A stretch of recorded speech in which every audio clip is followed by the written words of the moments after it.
tonga nitsidika ireo mpianatra naratra vokatry ny fitakin'ny mpianatra teny Ankatso ny solotenan'ny ministeran'ny fampianarana ambony sy ny fikarohana siantifika ny faran'herinandro laza teo teny amin'ny hôpitaly Asiera. Nisy ireo mpianatra naratra nanarary noho ny fanjevona sy fifandonana tampitandron'ny filaminana nandritra ny hetsika fitakiana nataon'ireo mpianatra teny Ankatso ny herinandro lasa teo. Tonga namin'ny fanampiana azy ireo sy nakairin'ny fianakaviany ny solotena ministra fampianarana ambony sy ny fikarohana siantifika izay nitarihan'ny talian'ny kabinetra an'izany departemanta izany ny faran'ny herinandro lasa teo. Manoloana izao voina mahazo ny atao hoe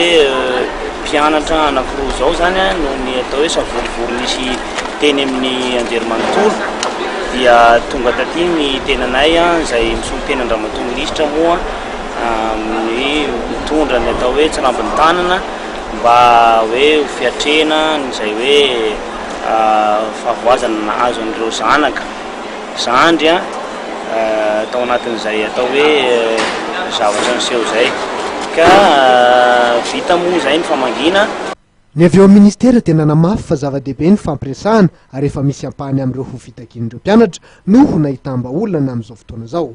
Aoka mba ao anatin'ny fifandresen-dahatra ao anatin'ny fifampiresahana zany no amahana olana satria dia manoka baravarana amin'izany ny ministera efa nisy moa ny fomba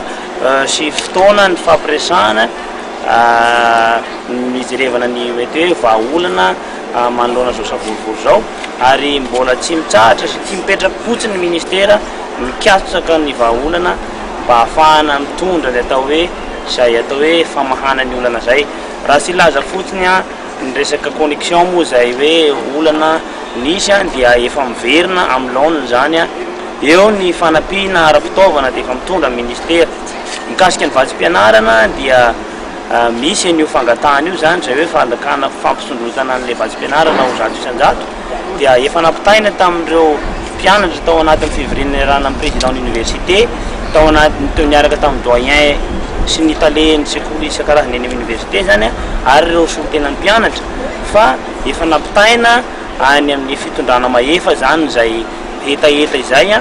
dia eo am-pandaniana sy ampandalinana an'izay zany amin'izao fotoana izao. Miantso antranon'ny mpianatra mba ho tony sy ireo tompon'andraikitra efa-tsokajiny avy eo anivon'ny ministera amin'ny fampianarana ambony sy ny fikarohana ara-siantifika.